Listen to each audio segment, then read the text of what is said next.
Hoje nós vamos aprender algumas palavras gregas, porque o Novo Testamento foi escrito em grego.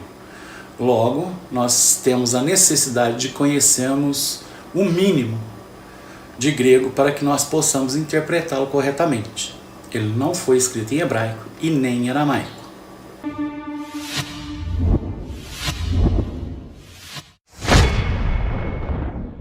Pasa picre kaitomos, kai org, kai kraug, kai blasfemia, arteto afirmam sumpase carquia, gneste 10 alelos crestoi, esplagiquinoi, cresômeno e autois, catos kai roteos em cristoi erisato rimim. A primeira palavra que nós vamos examinar e vamos aprender é adelphos, irmãos. Vamos lá? João 1,40, onde nós lemos o seguinte: era André, o irmão de Simão Pedro, um dos dois que tinham ouvido o testemunho de João e seguido Jesus.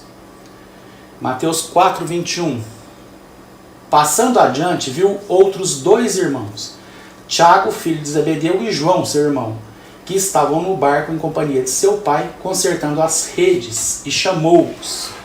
Adelphos, nesses dois textos, que é a palavra irmão, significa irmão de sangue.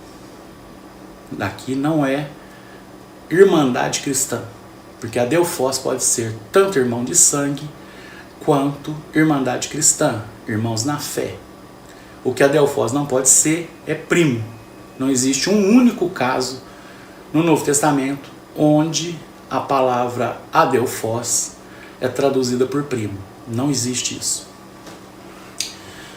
Agora nós vamos ver 1 Tessalonicenses 5,1, onde adelphos significa irmandade, irmãos na fé, irmandade cristã. 1 Tessalonicenses 5,1. Irmãos, relativamente aos tempos e às épocas, não há necessidade que eu vos escreva. Então, quando Paulo se refere a irmãos, ele está usando a palavra adelphos como a comunidade cristã, irmãos na fé. E em Filipenses 3,18 acontece a mesma coisa. Irmãos, sede imitadores meus e observai os que andam segundo o modelo que tendes em nós.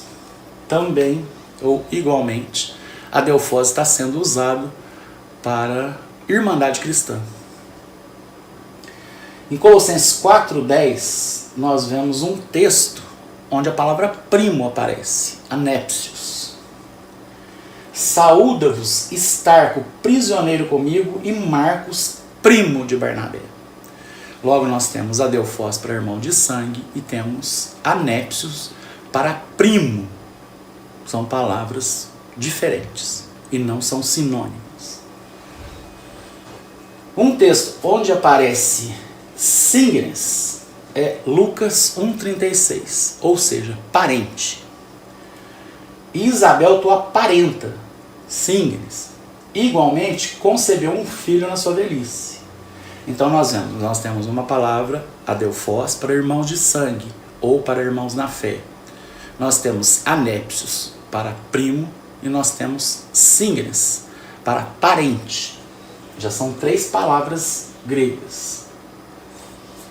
E um texto onde a palavra panoiki, essa palavra aparece quando as pessoas moram numa mesma casa, debaixo de um mesmo teto. Um texto onde essa palavra aparece é Atos 16:34, onde nós lemos o seguinte: então, levando-os para sua própria casa, lhes pôs à mesa e com todos os seus. Aqui, panoiki foi traduzido com todos os seus, todos aqueles moradores daquela casa, daquela residência. Manifestava grande alegria por terem crido em Deus. Então, Atos 16:34. Então, levando-os para a sua própria casa, lhes pôs à mesa e com todos os seus manifestava grande alegria por terem crido em Deus. Então, com a sua família, com as pessoas que moravam naquela casa. Essas pessoas que moravam debaixo do mesmo teto tiveram grande alegria, mas tiveram grande alegria por terem crido em Deus. Aí, o que acontece? Nós temos adelphos, que é irmão de sangue ou irmão na fé, anépsios, que significa primo, signes, que significa parente, e panoiki, que significam as pessoas que moram na mesma casa, ou as pessoas que são seus familiares. O que eu quero dizer com isso? Eu quero dizer que, diante desse conhecimento, eu vou ler um versículo e vou deixar para você dizer para você mesmo o que o texto está falando. Tá bom? Então vamos lá. Mateus 13, 55 e 56 diz o seguinte: E chegando à sua terra, ensinava-os na sinagoga, de tal sorte que se maravilhavam e diziam: de onde lhe vem esta sabedoria e estes poderes miraculosos? Não é este o filho do carpinteiro? Não se chama sua mãe Maria e seus irmãos Tiago, José, Simão e Judas? Não vive entre nós todas as suas irmãs? De onde lhe vem, pois, tudo isso? A palavra grega para irmãos aqui é adelphos. Agora, eu vou deixar que você chegue às suas próprias conclusões. Esses irmãos de Jesus, Tiago, José, Simão e Judas, eles são primos de Jesus? Tem algum outro texto no Novo Testamento onde adelphos é usado para primo?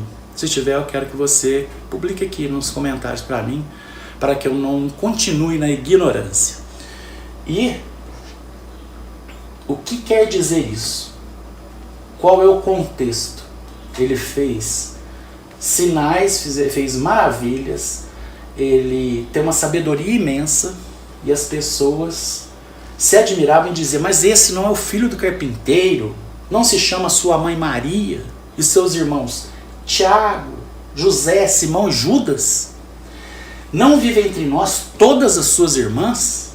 De onde lhe vem, pois, tudo isso? Qual é o significado da palavra irmãos nesse versículo ou nestes versículos? Qual é o sentido? Como que, se adelphos aqui não for irmão de sangue, qual é o sentido desse texto? Mude para primos, mude para parente, mude para aquilo que você quiser, e dentro da tua cabeça, no teu coração, ache o significado, ache o que o texto está falando. Por que eles se admiraram? Eles se admiraram porque era uma pessoa comum, que eles conheciam, filho do José, da Maria, que estava ali. Enfim, eu vou deixar para você orar, para você estudar, para você pensar e para você responder para você mesmo. Agora, se tiver algum versículo no Novo Testamento onde adelphos não significa irmão de sangue ou irmãos na fé, coloque aí embaixo nos comentários para que eu não continue na ignorância. Amém.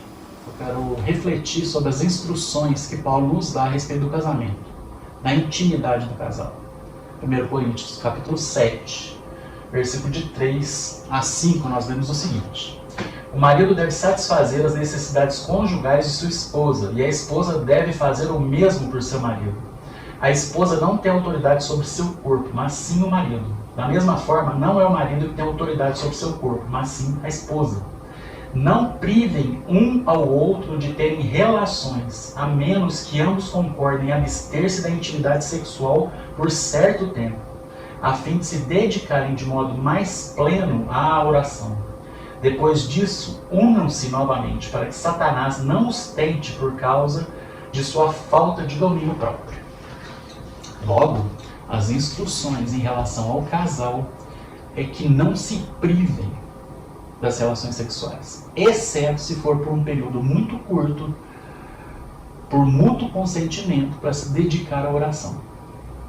Porque senão, eles serão tentados pelo diabo. Agora, a Sagrada Família, a Maria, mãe do nosso Senhor Jesus Cristo, e José, não podem ter quebrado essas instruções, porque senão eles estariam em pecado. Pense nisso, reflita, coloque seu cérebro para trabalhar, examine os dois vídeos, tanto esse, que é um complemento daquele anterior, e reflita Tente pensar com lógica. Tente examinar sem os seus preconceitos religiosos. Eu não sou nem católico, nem protestante, nem evangélico. Eu só creio nas Escrituras, e as Escrituras revelam isso que eu acabei de ensinar para vocês. Chegue à sua própria conclusão. Se você quiser, guarde no coração. Se não, você descarta e continue criando do jeito que você quiser. Amém.